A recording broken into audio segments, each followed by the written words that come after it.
Bonjour Laïla Faté, bienvenue à Choc FM 105,1, donc dans le cadre du projet Stop Racisme, initié par Choc FM et rendu possible grâce à l'appui du gouvernement du Canada. Alors Laïla Faté, vous êtes la présidente de l'Association marocaine de Toronto. Est-ce qu'on dit l'Association marocaine ou l'Association des Marocains ou quelle est votre appellation? On appelle l'Association marocaine de Toronto.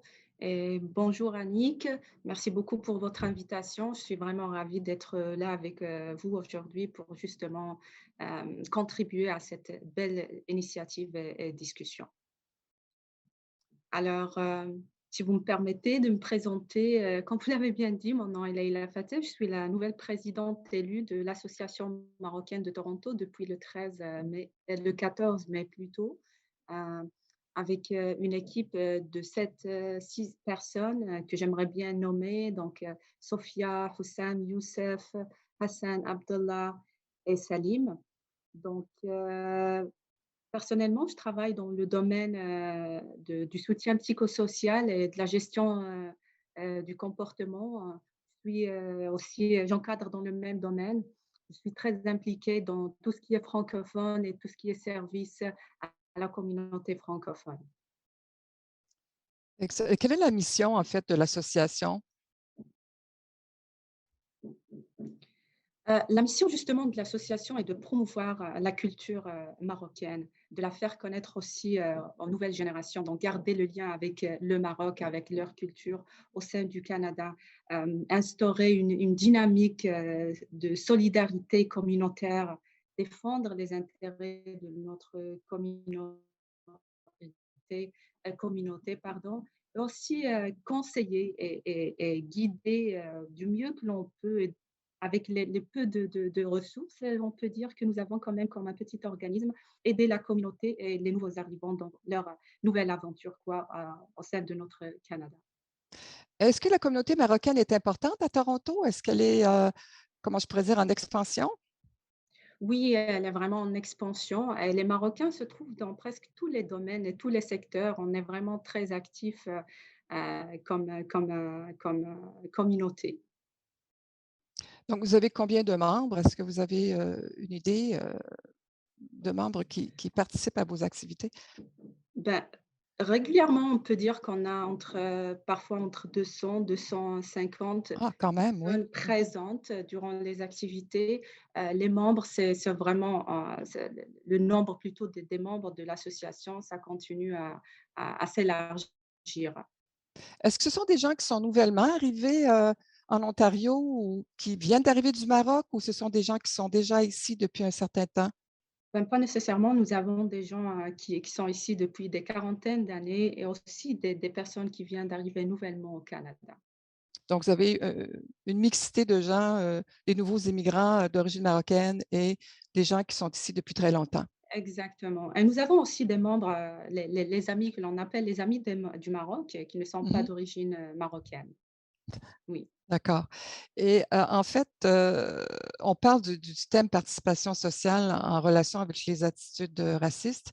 Est-ce Oui. que vous pouvez nous partager des témoignages ou du vécu à l'égard comment je dirais, des obstacles, des défis que, par Oui. exemple, les personnes d'origine marocaine auxquels les personnes marocaines, d'origine marocaine peuvent faire face? Oui. Ben, d'après mes expériences et le partage de certaines personnes d'origine marocaine, des membres, des collègues, on peut plutôt parler d'une discrimination qui s'apparente à une forme de racisme. Ça reste comme l'accès limité à des services pour les nouveaux arrivants, par exemple, ou pour les francophones. Donc, il existe plusieurs services, mais ça reste limité et pas vraiment diversifié. Parfois, ça ne correspond pas à nos intérêts, ça ne correspond pas à nos qualifications si on est à la recherche d'un boulot. Aussi, ça ne nous permet pas vraiment de s'intégrer dans les activités de groupe ou dans les activités associatives comme bénévolat et autres. Il y a aussi la difficulté de développer un réseau social ou professionnel. Et si l'on veut parler de racisme, je crois que euh, la forme de racisme que l'on a peut-être, que d'ailleurs d'après le partage, plusieurs personnes ont vécu, c'est le rejet de la langue, ce rejet direct, indirect et implicite, mais parfois bien sûr direct, le rejet de la langue liée à la culture. Et cela est surtout lié à la présence de différents préjugés. Mais donc malheureusement, les nouveaux arrivants aussi parfois s'orientent vers, des rôles et des postes qui ne correspondent pas nécessairement à leurs qualifications.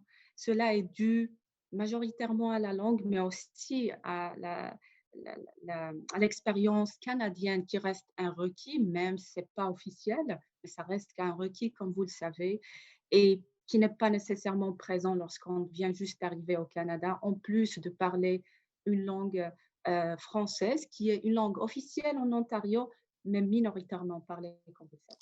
Oui, tout à fait. Donc, quand vous parlez du défi de la langue, Oui. heu, vous voulez dire que, par exemple, plusieurs personnes d'origine marocaine, arrivent en Ontario et ne connaissent pas bien l'anglais ou ne maîtrisent pas l'anglais, en fait, Ben, entre autres? exactement, justement pour partager avec vous, un échange que j'ai eu juste ce matin avec, un membre de la communauté.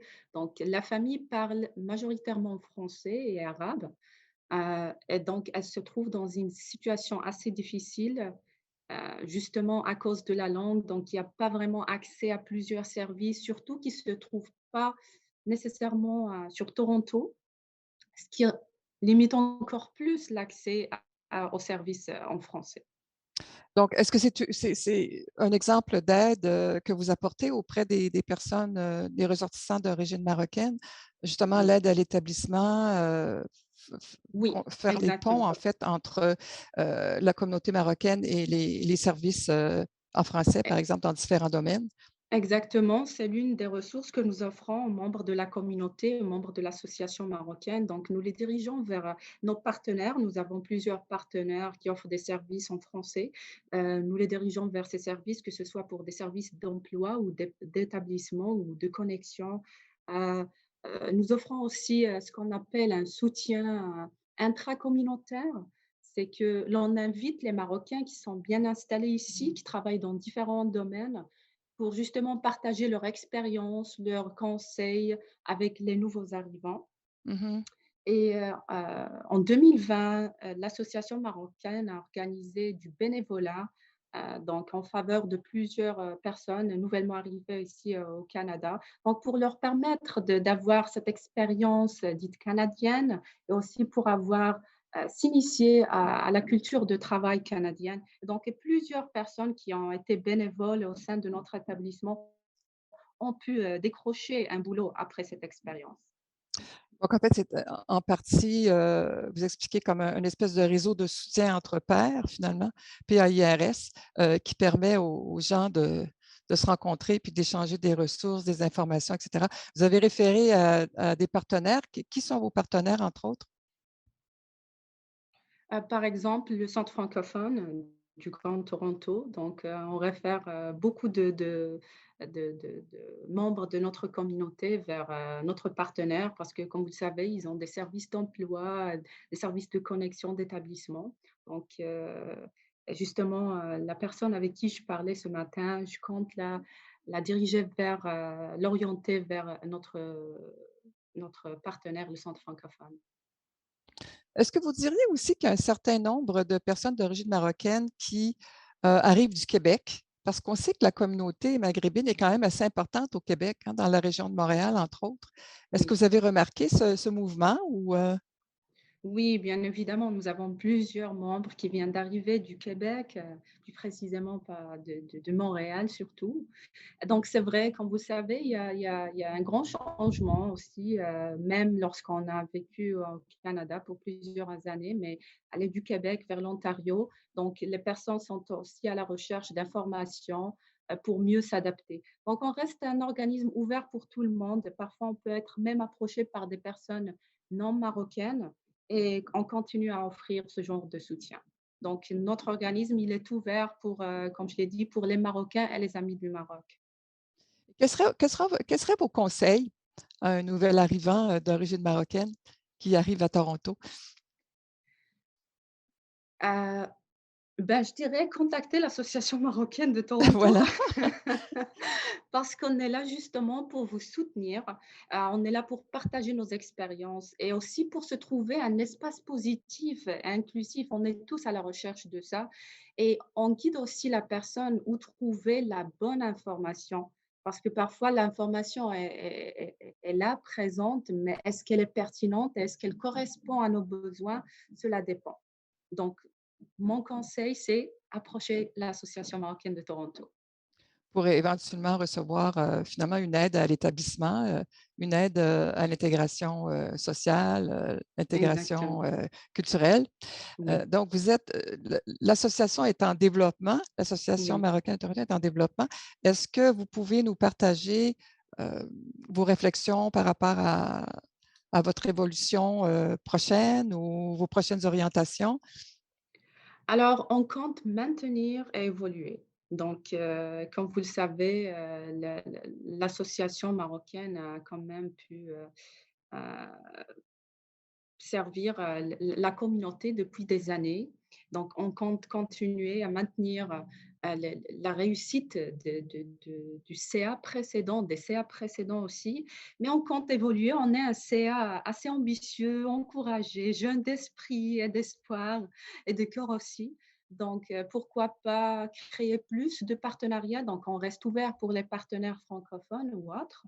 Heu, on compte aussi approcher les autres communautés pour une collaboration intercommunautaire, renforcer notre collaboration intracommunautaire aussi et pourquoi pas Oui, offrir des services.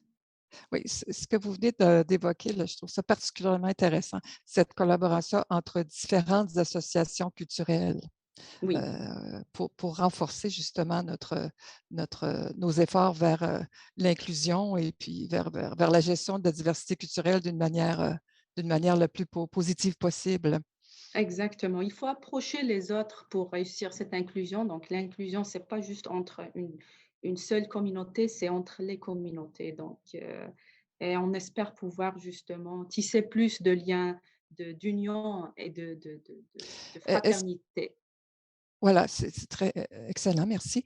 Est-ce que vous voulez nous parler de prochains projets ou si c'est encore à l'étape de réflexion? Donc, l'équipe et moi, on est en train de travailler sur notre plan d'action justement, mais prochainement, on va avoir un événement. On espère pouvoir, avoir avec nous, les membres de notre communauté, mais les membres des autres communautés aussi. Et pour conclure, quel est votre mot de la fin? Ben, je dirais que le Canada, le pays d'inclusion et de multiculturalisme, heu, continue à nous inspirer justement au sein de l'association marocaine pour continuer à maintenir notre identité marocaine et canadienne. Personnellement, je m'identifie comme femme marocaine, africaine, francophone et canadienne et je suis vraiment fière de l'être. Oui, c'est intéressant ce que vous venez de mentionner. On a tous une identité multiple finalement, hein. On Exactement, est tous Canadiens et quelque chose d'autre, et plus, et plus, et plus. C'est exactement, intéressant cette dimension d'identité pour justement faire un pont entre chacun de nous, à savoir que chacun transporte la diversité finalement. exactement. Chacune de nous transporte la diversité. Merci beaucoup, Laïla. Merci À Annick, bientôt. à Bon bientôt. succès. Merci, au revoir. Au revoir.